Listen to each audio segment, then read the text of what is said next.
The barrel of the Colt hovered inches from the preacher's chest. The man holding it, dust-caked, hollow-eyed, his hat brim shadowing a face worn thin by hate, looked ready to pull the trigger. The congregation froze where they sat on rough-hewn benches, not a single breath daring to move. "Go on," the gunman rasped, voice brittle as sun-baked earth. "Say one more holy word, preacher. One more lie." The preacher didn't flinch. His hands stayed at his sides, open, palms calloused from more labor than scripture. His eyes, steady and kind, held the man's with something that felt like neither fear nor pity, something heavier. The church bell outside gave a lonely groan in the wind. Dust motes floated in the shafts of late afternoon light slanting through the cracked windows. The gunman's finger trembled on the trigger. And then, in that unbearable silence, the man spoke. Not with rage, not with triumph, but with a rawness that split the room in two. "I killed him," he whispered. "And God help me, I'd do it again." 2 weeks earlier, the town of Perdition Creek lay quiet as a sun-stunned rattler. A place too far from rail lines to matter, too dry for cattle to fatten easy, and too mean for most decent folks to settle. But for the ones who stayed, life was simple. Dust, church on Sundays, whiskey on Saturdays, and graves on the hill just beyond the cottonwoods. Elias Boone had been the preacher there for 7 years. He wasn't much to look at, broad-shouldered but bent a little at the spine, like a man always carrying something heavy. His sermons weren't fiery, weren't the kind that made men weep or shout. They were quiet, steady, like the slow drawl of the creek in spring. Boone had a past, though no one asked about it. The lines on his face said enough, that once he'd known killing and whiskey and maybe worse. But he never spoke of it and no one pressed. That afternoon, he was out near the edge of town, repairing the warped fence around the churchyard. The sun hung low, bleeding gold across the dry hills. The cicadas whined. Boone straightened his back, wiped the sweat from his brow, and noticed movement on the horizon. Just a lone rider, weaving slightly in the saddle. The figure came closer, horse stumbling, flanks streaked with lather. Boone stepped toward the road, hat raised against the glare. The rider slid from the saddle like a sack of grain, hitting the dirt hard. Boone dropped the hammer and nails and ran to him. The man was young, no more than 25, but his face was all sharp angles of hunger and road weariness. A deep, half-healed scar cut across his cheek. His shirt was stiff with old blood. Boone turned him gently, saw the bullet graze along his ribs. Angry, infected, but not yet fatal. The stranger's eyes cracked open, fever-bright and full of something Boone couldn't name. Fear, maybe, or guilt. "You, preacher," he croaked. "I am," Boone said softly. The man swallowed hard. Don't let 'em take me." Boone frowned. "Who?" But the young man's eyes rolled back, and he slumped into blackness. By sundown, Boone had carried him into the church's back room, the same one that had served as infirmary more times than anyone liked to count. Boone cleaned the wound as best he could, humming low under his breath, like he might soothe a skittish horse.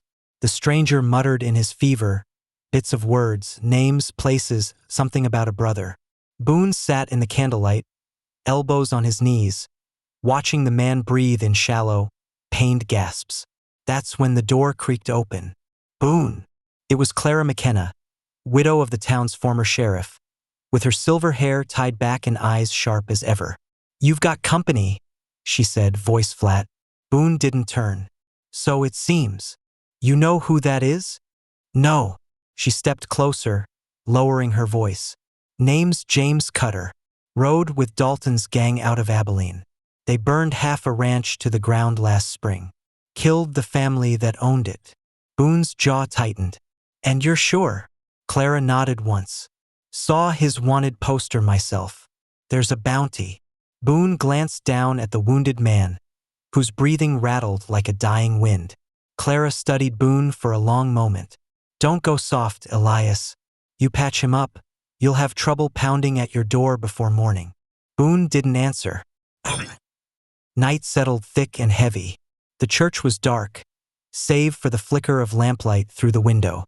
Boone sat by the stranger's bed, Bible on the table, though he hadn't opened it. The boy's fever broke near midnight.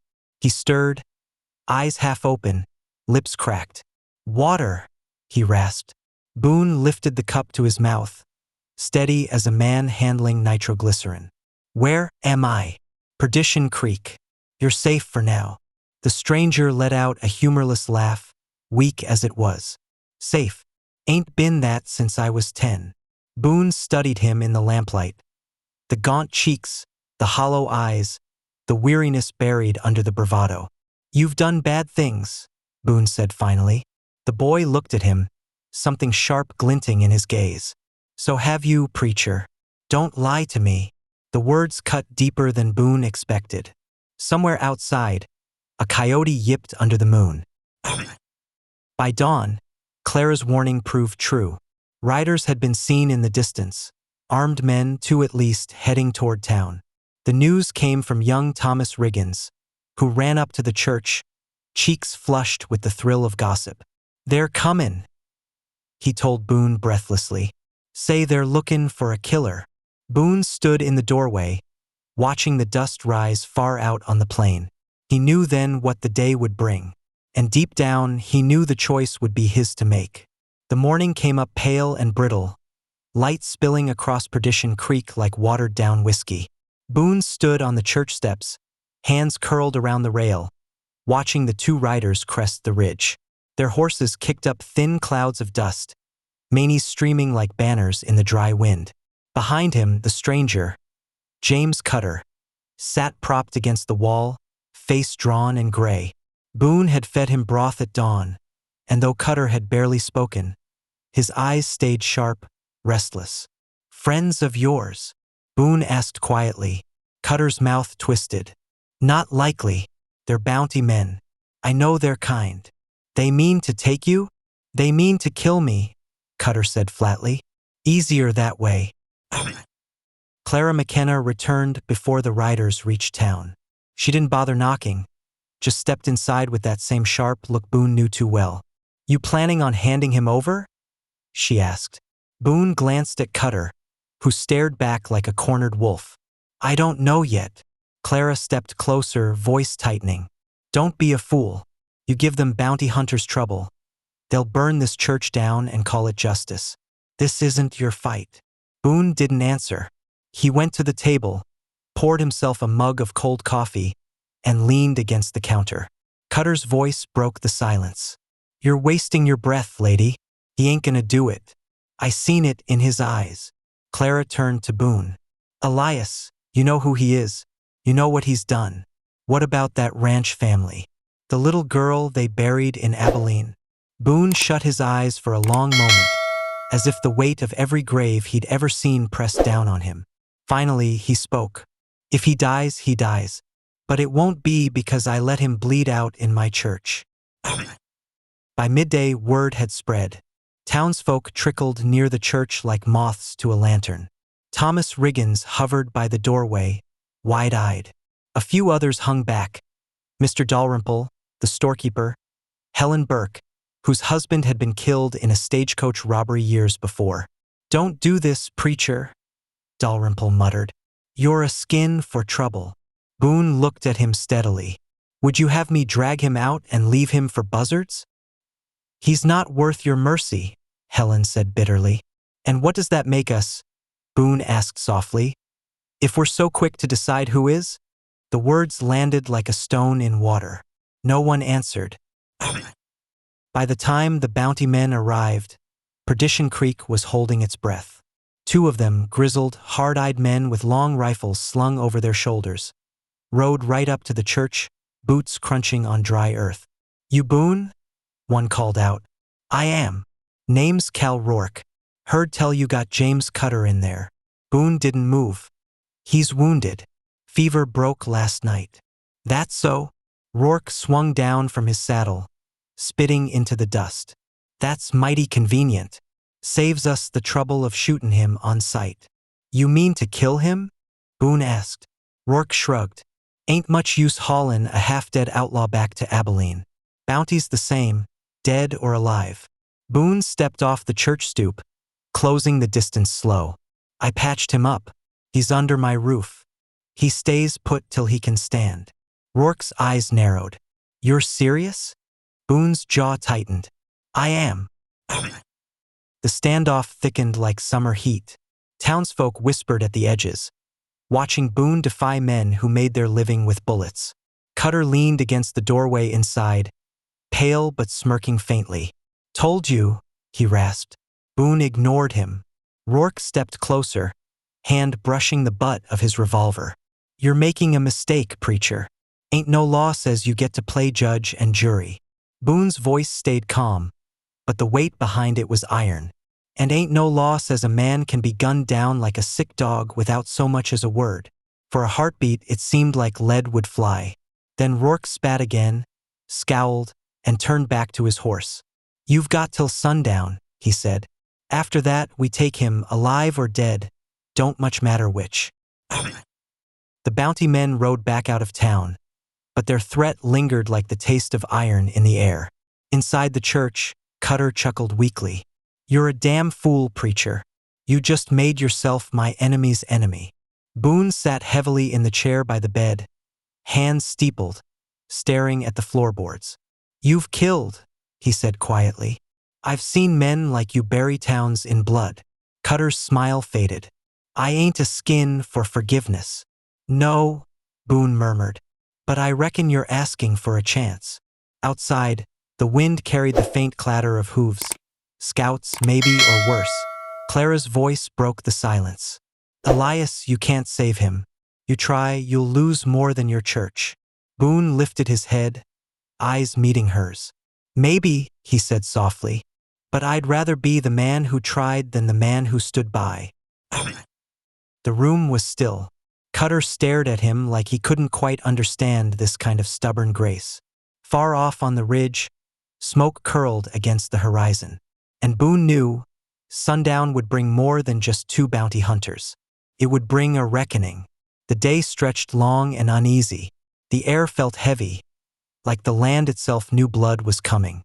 Boone stood outside the church, hat in hand, watching dust rise in the distance. More riders, more rifles. It wasn't just Rourke and his partner anymore. They'd brought others, men drawn by bounty money, by old grudges, by the smell of violence. Inside, Cutter sat up against the wall, pale but sharper now, a revolver resting loosely in his lap. You're outnumbered, preacher, he muttered. You give me a gun. I can take at least two with me before I go down. Boone didn't answer. By late afternoon, Perdition Creek had turned into a town on edge. Doors stayed shut, windows shuttered. Children were kept inside. Even the saloon had gone quiet. Clara stood by Boone on the church steps, arms crossed tight. This is madness, she said. You're gambling with all our lives for a man who doesn't deserve saving. Boone's gaze stayed fixed on the approaching riders. Maybe so, but if we start deciding who deserves mercy, we're no better than them. She stared at him, something like pain in her eyes. Mercy don't stop bullets. The riders came closer, 7 in all now, forming a loose half-circle at the edge of town. Rourke was at the front, reins slack, rifle propped on his saddle horn. He called out, voice carrying clear over the wind. Boone, you've had your time. Bring Cutter out, and no one else gets hurt. Boone stepped forward, hands loose at his sides. You want him, you'll wait till morning. He's still half dead. Killing him now would just be murder. Rourke barked a bitter laugh. Murder? He burned a ranch with a family still inside. Don't talk to me about murder. Some of the townsfolk gathered behind Boone, watching from a safe distance. Thomas Riggins stood with wide, scared eyes. Helen Burke glared at Cutter through the window, face hard as stone. The tension rippled through the crowd. Fear, anger, doubt. Then, as if the air itself turned colder, another rider appeared far behind the bounty men. A man in a long black coat, face obscured by a low-brimmed hat. Cutter's eyes narrowed. His knuckles whitened around the revolver. Damn, he breathed. Boone glanced back at him. You know him? Cutter nodded once. Dalton, my old boss. If he's here, it ain't for justice. It's personal. The new rider stopped just behind the bounty men, motionless as a vulture. Clara shifted beside Boone. Elias, this isn't just bounty hunters anymore. This is going to get ugly. Boone didn't answer. His eyes were fixed on Dalton, who hadn't moved, hadn't spoken. Finally, Dalton tipped his hat back, revealing a face like weathered oak, scarred, cruel, and coldly amused. You got my boy in there, preacher? Dalton drawled. Time to hand him over. Boone frowned. Your boy? Dalton smiled faintly. James Cutter. Ain't much more than a stray I picked up years ago. But he owes me, and I always collect. Cutter's face went pale, but there was fire in his eyes. You ain't my father, he spat weakly. You never were. The silence that followed was heavy as lead. Dalton's smile didn't falter. Preacher, you step aside. You let me finish what I should have done years ago. Or you keep standing there and watch what happens when a man picks the wrong side. The bounty men shifted in their saddles, rifles glinting in the low sun. Boone looked from Dalton to Cutter, then to Clara, whose face was tight with fear and anger. The townsfolk stood frozen, torn between wanting the outlaw gone and wanting their preacher safe. Inside, Cutter coughed weakly, blood speckling his lips. You should let me go, preacher. If I walk out, they'll shoot me dead, and it'll be over. Boone turned, voice quiet but firm. And if I let that happen, I'll be a coward for the rest of my life. The church bell gave a slow, eerie groan in the wind. Boone stepped down the last stair, putting himself squarely between Dalton's men and the church door. No gun in his hands, no shield, just a man standing where no one else would. Dalton tilted his head, eyes narrowing. Last chance, preacher. Boone's voice was steady, but low, like the growl of distant thunder. If you're gonna take him, you'll do it over my dead body. The bounty men shifted uneasily. Dalton's smile thinned, and in that hanging moment, it felt like the entire world waited to see who would fire first. The standoff stretched so long the air itself felt brittle. Flies buzzed. Horses stamped and snorted nervously. Nobody dared to breathe too loud. Dalton finally swung one leg over his saddle and stepped down. The leather of his coat creaked as he walked toward Boone, slow and deliberate, spurs jingling with each step. You got guts, preacher, Dalton said softly. But guts don't mean a damn thing when the world don't care if you're right. Boone didn't move. Inside the church, Cutter gripped the revolver tighter.